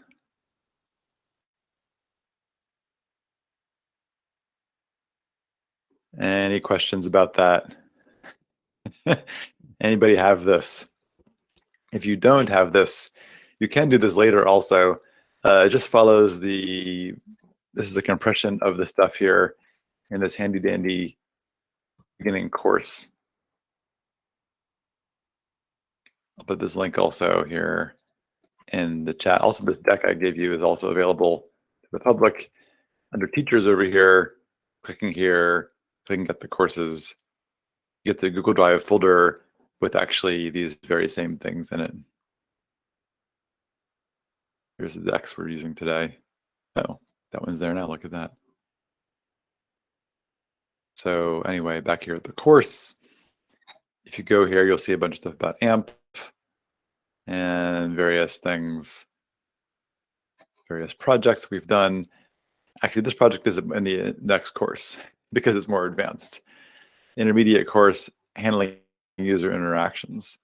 All these things we just discussed are discussed here in much more detail.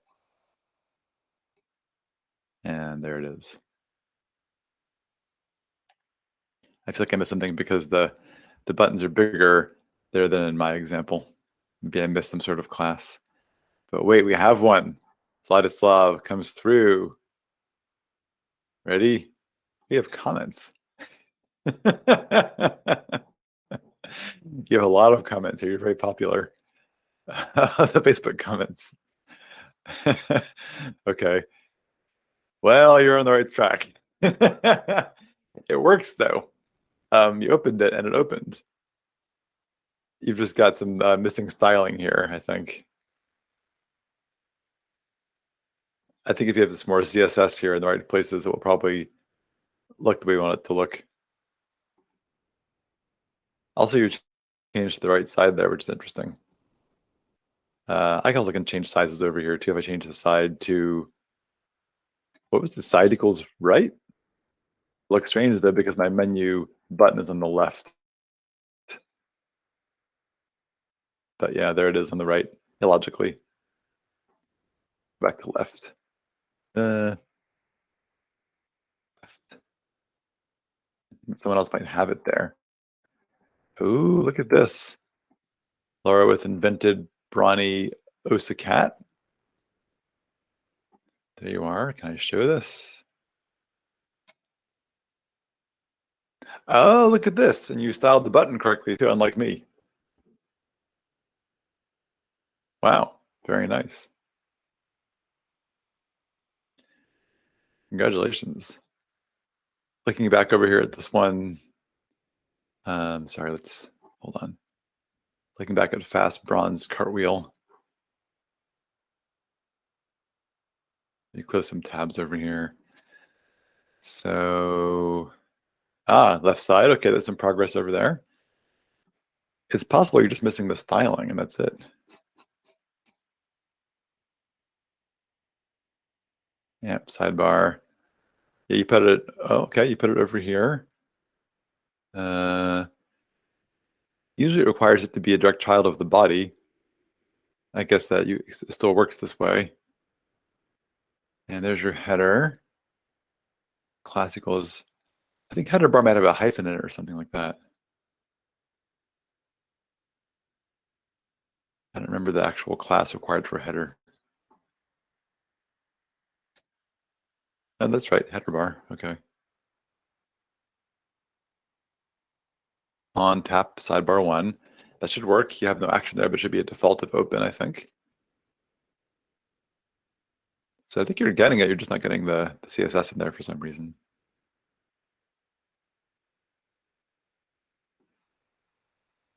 And you've got some extra stuff over here. It looks like. Oh, yeah. I think you copied this from the documentation. So you don't want all these things. You're about scrolling to all this stuff. You just want to have 4 items in your list. But aside from the styles being missing, because you're missing some of the classes and things, you get the idea. Yeah, that's how we do it. We copy code and hope for the best.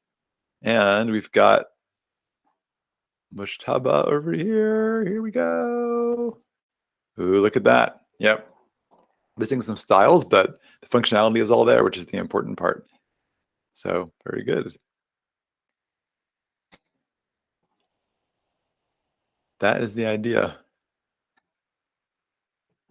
And there's our solution here on the big screen.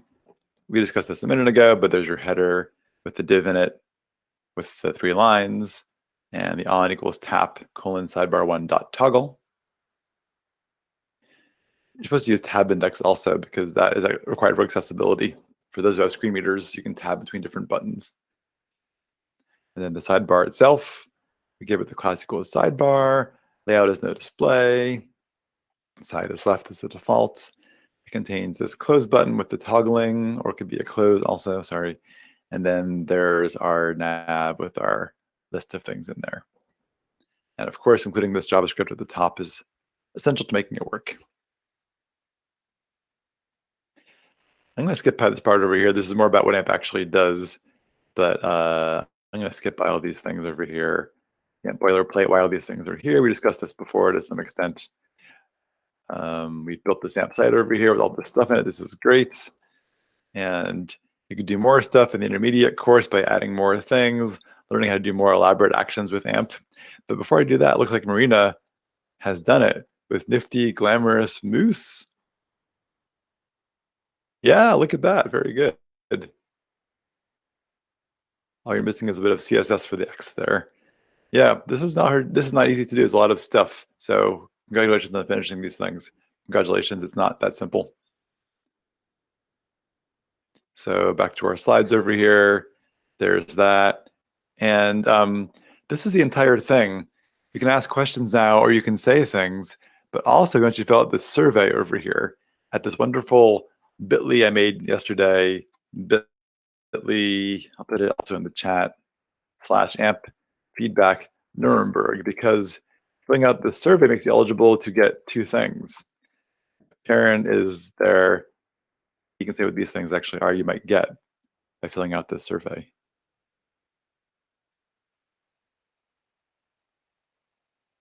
Karen, tumble forget for the survey. I think I've lost Karen. Oh, there he is. No, I'm here. I'm just, yeah, I'm watching this form now. People go there, fill out it. Link not working. No. I tested it Okay. yesterday. Is it not working? No, I did this yesterday and it was all beautiful and it worked. And what's happened since then? If you want, It's you so can sad. just post. Oh, wait a moment. Yeah, I we think can post I found the whole thing in there. I found the It bug. works for me. Yeah. It works for me. Did I copy I it will wrong? post right now the correct version. Just Oh no, because I mistyped it over here. Sorry. I did a horrible job here of typing. No, all right, here it is. Should be actually this. Yeah, I'm pretty tired at this point. That should be amp dash feedback dash Nuremberg, not / Nuremberg. I apologize. Human error once again.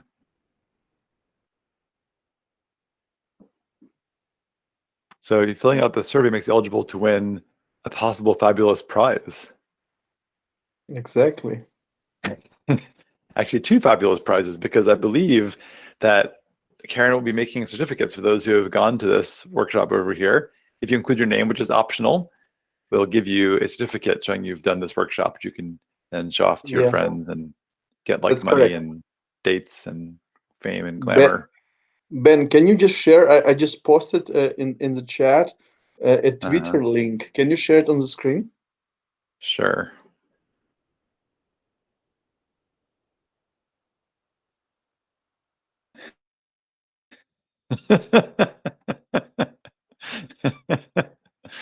AMP is controversial in certain circles. This actually might change soon because AMP is making some big changes you'll see in the near future. Anyway, this AMP page. Yeah. It's unfortunate. People often dislike AMP. There are reasons for that. There are those who like it, those who don't like it. I mean, Fighting the hand that feeds IT. It's an open source framework, so you can really affect it whatever you want. But I think the main point was there that the Google is caching this data and serving it really quick from the caches, but it shouldn't be the Google cache necessarily. It could be like any other cache, I guess, right? People think that AMP is bad for various reasons out there, and you'll see those reasons if you look around Twitter. Okay. But the idea behind AMP is to make the web faster. And to make that happen, there were things like the AMP cache. The AMP cache causes some controversy.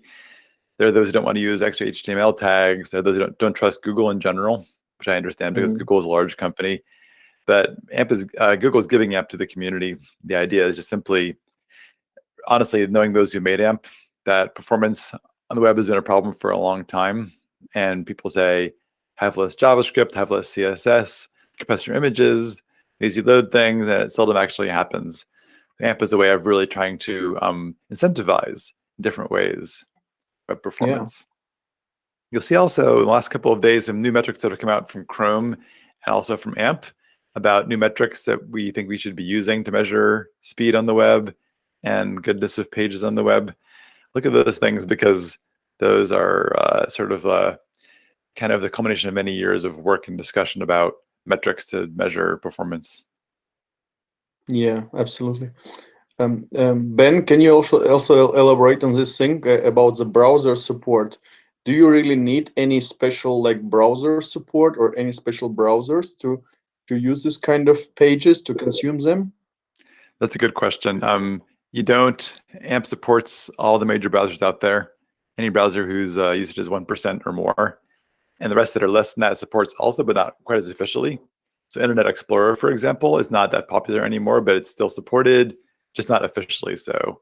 You might Okay. miss some little subtleties here and there, but everything else, Firefox, Safari, Chrome, Opera, and so on, AMP supports all of these things and it's tested in these things quite rigorously. If I'm not correct, completely mistaken, I guess that AMP is just a subset of HTML5 with some usage of JavaScript and CSS. So is it like if any browser supports the correct HTML5, then it automatically would support AMP? It should work. I mean, AMP does a lot of things that are pretty elaborate behind the scenes to make things faster. And some things may not work on older browsers, but there's polyfills for other kinds of things like promises. But yeah, it's just AMP uses standard HTML, standard CSS, and standard JavaScript. It uses web components, it uses Shadow DOM, but for those browsers that don't support those kinds of things, there are also polyfills for those. So mostly it's about a lot of testing, honestly. When they make changes, I think they're tested rigorously. Fill out the survey though, because what are the prizes they get again, Karen, for filling out the survey? Yeah, we have five prizes, each of 100 credit points for the Quick Labs learning platform, and each credit point there is equal to $1. So basically, you can do a lot of learning on this Quick Labs platform, which is not by default free, but you will have the credit if you win the game. And if you will not, it's not a problem. Just join our workshops, which we run almost weekly, and we have codes there which will unlock you 1 month of free usage of this platform. And we do a lot of just crazy stuff together. We have such a vibrant community going on there. We have people completing like all kind of certifications together and having fun. I just can only encourage you to join our community. It's really great. Yeah, these communities are wonderful, and we need communities these days more than ever. So Absolutely, join yeah. up. And again, you can win $100 worth of learning points and also get this magical certificate of having taken this course. Yeah, so basically, I'm very impressed, Ben, by this course which you just provided, because you walked people through from the very basics, but also landed at this stuff with a hamburger menu. After this course, I can assure you can already go and create your AMP pages, right? Yeah, it's pretty easy to use AMP. There is a bit of a inertia thing when you first start to use a new technology of some sort, but AMP tries to make it really simple to get started, and you don't have to know a lot about web dev honestly to use it. You can know a lot about web dev and be very advanced. You can be more of a beginner. We've seen actually like web designers making sites that are interactive by using AMP by simply using the components. It's pretty easy to get started. Yeah. More than other things like Angular, for example, I think. Oh yeah. It's a mighty framework that you have to learn. Angular is quite massive. So this over here is our wheel we're going to use for prizes. So I'm going to now take this off of the screen and put in your actual names as put in the survey. And I guess we're going to run this wheel here. And those who are chosen, we have win a 7 prize. people right now in this survey who completed the survey. Only 7. Yeah. Put your So name in now basically, still. we will have only at the end 2 people who will not win. That's harsh. Yes. There's more of us on the line. There are those who also left in the middle, those who came and went. There are folks who are on the line who did not put their names on this thing. So if you want to qualify for a fabulous prize. I saw another question here on the chat, which I'll answer while you're putting your names down. Fabulous prizes here. Can Ajax be done in AMP sites? That's a really good question. It can. It's just there's 2 different kinds of things you can do here. Number one is you're making a request to your server to get data on the screen. You can do that. There's a component called AMP list, for example, that lets you go ahead and get data from your server, format it with a mustache template, and show it on the screen. But because you don't have JavaScript, it doesn't allow other kinds of Ajax, except AMP script, which is more advanced, now allows you to use JavaScript. If you use AMP script, you can then make Ajax requests. What AMP script is a really interesting thing I'm working on a lot these days. It lets you use JavaScript in a web worker, which means your JavaScript runs in a separate thread. And there's actually this library called worker DOM that AMP script uses that lets you keep this virtual DOM that the worker sees and the actual DOM in sync all the time. So AMP script is a limited JavaScript thing. I mean, it's JavaScript, but the DOM API is limited, but it's pretty powerful. And it's kind of like the most advanced possible use of JavaScript out there, which is using it in a separate thread. It can't block the main thread. It's a very interesting kind of cutting edge thing that AMP supports. I had a talk on that at Google I/O next week, but Google I/O has been canceled. So anyway, I'm not seeing any more responses here. So I'm going to, one more just popped in here just in time. Put you in the wheel of prize winners over here. So I'm going to pop this on the screen. Ben, I got an optimization advice here.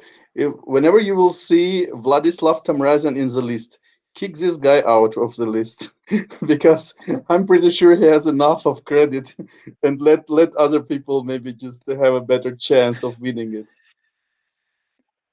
The rules are the rules here. Let's get more credits you can. We all have equal chances here. I'm not in the running, and neither are you, but everyone else. Okay. All right, so we're gonna choose 5 winners. Is that the idea? Yeah. Let's run for 5. Are you ready? Okay, and spin. And it looks like Laura. Oh, it's clapping for me. Yeah, it's a good idea. She said, "Yay!" All right. So, are you writing these things down somewhere, Karen? Are you recording the winners? I'm taking the snapshots. Yeah. Okay, there's one. Now we'll do it again. We should remove Laura, shouldn't we? She can't win it twice. There's an option to remove. Hold on a second, Laura. Okay. No, you can't win twice. Latest now we have to remove. I hadn't thought about there is a button remove actually whenever you click it. This looks rigged, I know. Okay, let's try that again. I'll use the remove button next time. Yeah. Okay. Okay. Here we go again. Looks like almost a beach, but it's Vladislav. Okay. Karen, your worst nightmares come true. Okay. Please remove Vladislav then. Okay. 3 more fabulous prizes remain. And here we go again. Is it going to be Erica Irvin? Erica, oh, it is Irvin. The last moment there. Very exciting.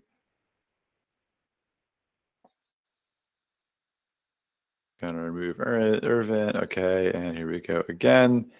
Is this right? This is right. Okay, 2 more prizes left to go.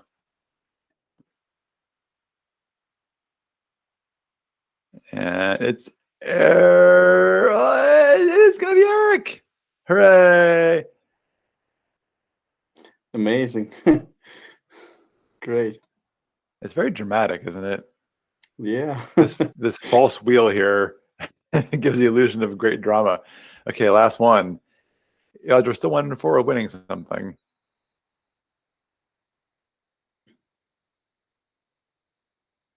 Looks like it's going to be, oh, it's Avish. Almost Marina, but it was Avish. There we go. Great. Ben, let's go for 1 more. We have another prize. Yeah. Wow. 1 more fabulous prize exists. Does it always go to the very same spot there on the wheel? I wonder if there's some sort of anyway, let's go do it again. Okay, last one. Yeah, just a 1 in 3 winning a fabulous prize.